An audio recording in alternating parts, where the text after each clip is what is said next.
Olá pessoal, então, hoje, continuando no reino animalia, invertebrados 6, sim, vamos continuar falando ainda sobre os invertebrados, ainda falta nós vermos dois filos, o maior filo dos invertebrados, que veremos na próxima aula, que são os artrópodes, e os equinodermos.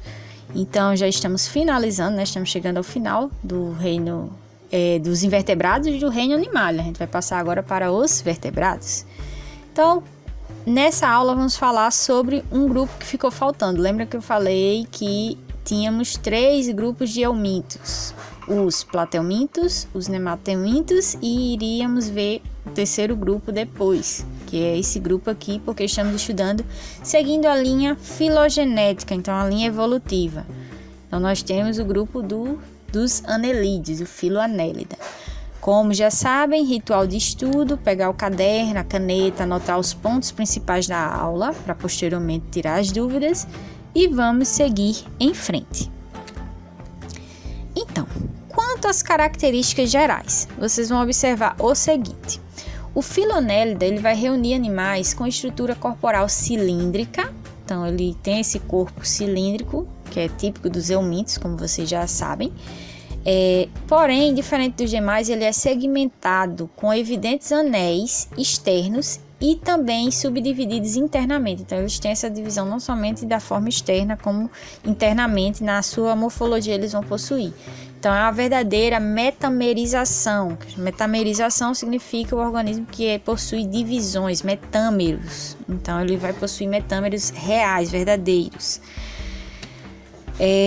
Quanto à reprodução, pode ser sexuada, sendo algumas espécies monóicas, ou seja, são organismos hermafroditas, possuem ambos os sexos, com fecundação cruzada. Então, quando ocorre uma reprodução entre indivíduos monóicos, indivíduos hermafroditas, ambos vão entrar em cruzamento, ambos vão trocar seus gametas. Então, como ela possui gametas femininos e masculinos, vão passar os seus gametas masculinos uma para a outra, e ao final do processo, ambos os animais vão sair fecundados e grávidos. Isso é bem comum, principalmente nas minhocas, que é esse processo é chamado de fecundação cruzada. E existem também as espécies que são dioicas. As espécies dioicas, elas possuem fecundação externa, né? E o desenvolvimento é indireto. Então, existe, antes do desenvolvimento do organismo em si, ele ainda vai ter um estágio que é chamado de neres, certo? Na superfície externa de algumas espécies de anelídeos, eles vão possuir na cutícula epidérmica. Então, eles possuem uma cutícula, uma estrutura sobre a pele deles, né? Vão existir pequenos pelos, são denominados de cerdas. Essas cerdas, elas dão sustentação durante a locomoção e, além disso, elas também são utilizadas para o processo de classificação, que veremos mais adiante. Então, a classificação dos anelídeos depende, sim, da presença dessas cerdas. Eles são classificados de acordo com a presença dessas cerdas. Então, aqui, um exemplar clássico de um anelídeo, a minhoca. Então, vocês vão observar que ela possui divisões ao longo de todo o seu corpo, são os metâmeros, e possui uma região mais abaulada em uma parte do corpo que é denominada de clitelo. É justamente nessa região em que ocorre a cópula desses animais. Lembrando que as minhocas são exemplares que se reproduzem por fecundação cruzada, e no final do processo ambos vão sair fecundados, certo?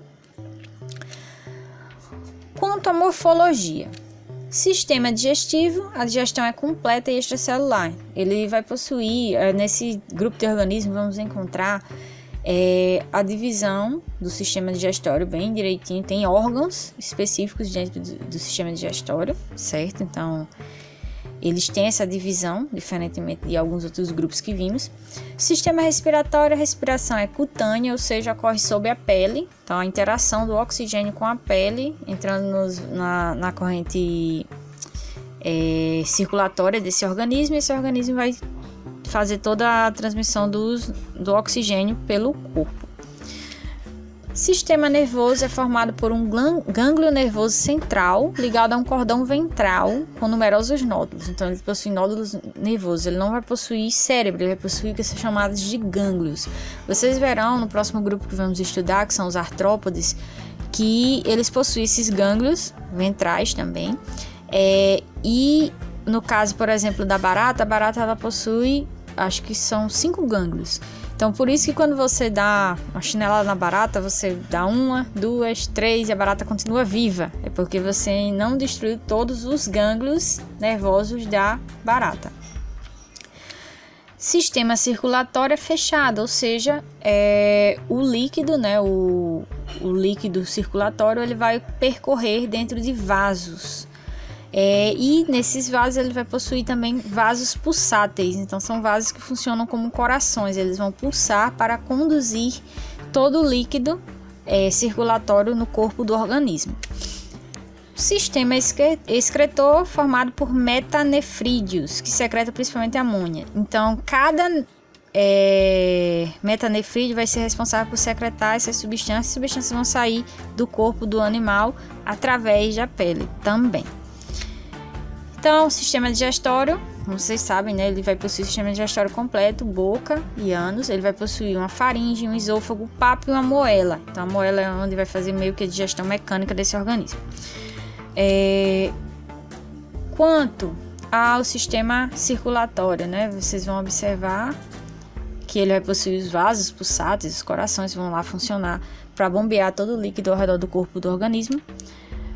Sistema respiratório, sistema cutâneo, então a pele ela vai entrar em contato com o oxigênio e vai liberar o CO2 através da pele também. E o CO2 vai sair na forma de excreta junto com a amônia.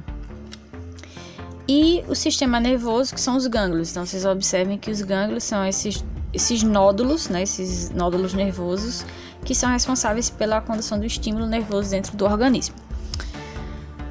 Então, vimos já sobre as características gerais, a morfologia do animal e agora vamos ver um pouco sobre a classificação. Como eu tinha falado, uma das características principais desses organismos, que seria a presença das cerdas, é utilizado para sua classificação. No caso, nós temos um primeiro grupo chamado de oligoquetas. Os oligoquetas, oligo vem de pouco e queta de cerda. Então são aqueles anelídeos que vão possuir poucas cerdas. E o exemplo clássico, a minhoca. Então os oligoquetas, eles vão possuir poucas cerdas no seu corpo e a maioria deles são terrestres. O exemplo clássico, a minhocossul também. Os poliquetas, poli vem de muito e queta de cerdas. No caso, eles são organismos que vão possuir muitas cerdas. A maioria desses exemplares são marinhos, então são organismos que vão possuir cerdas, muitas cerdas ao redor do corpo. Alguns deles eles formam tubos para se proteger, para se esconder e se proteger de predadores. E eles vão possuir muitas cerdas no seu corpo. E os hirudíneos, que o nome não vem do latim, mas a característica básica dele é que eles não possuem cerdas. E o exemplo clássico de hirudíneo são as sanguessugas. Sim, a sanguessuga, aquele bichinho que era utilizado na Idade Média para alguns tratamentos, né? Colocava a sanguessuga para sugar o sangue do indivíduo. Então, as sanguessugas, elas eram utilizadas na Idade Média para tratamento de muitos males, que acreditava-se que grande parte dos males estava relacionada ao excesso de sangue no corpo. Então eles utilizavam esse animal. Atualmente está voltando alguns tratamentos utilizando esse organismo, mas a característica desse organismo dentro da classificação dos anelídeos é que ele não possui cerdas.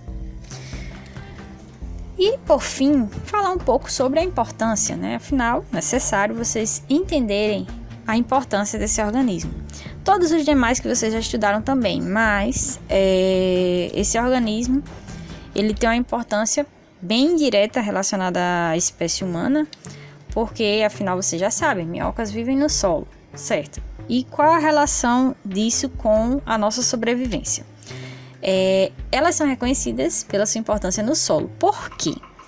As minhocas, elas fazem um trabalho de cavar túneis no solo, principalmente próximo a raízes de plantas.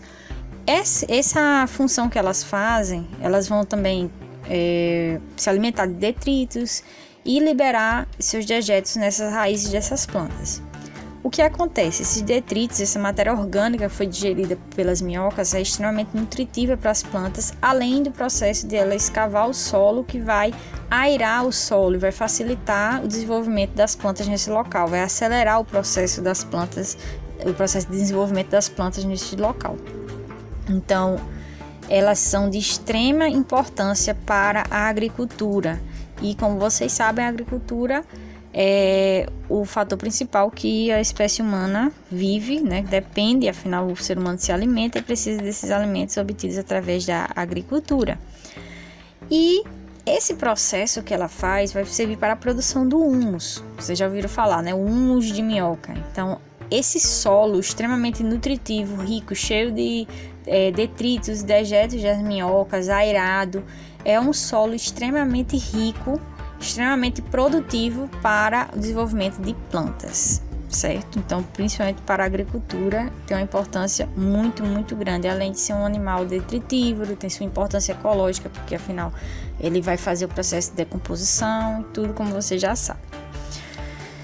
Então, espero que tenham gostado da aula de hoje. Dúvidas, vocês já sabem que podem procurar. Bons estudos para vocês e até mais. Tchau!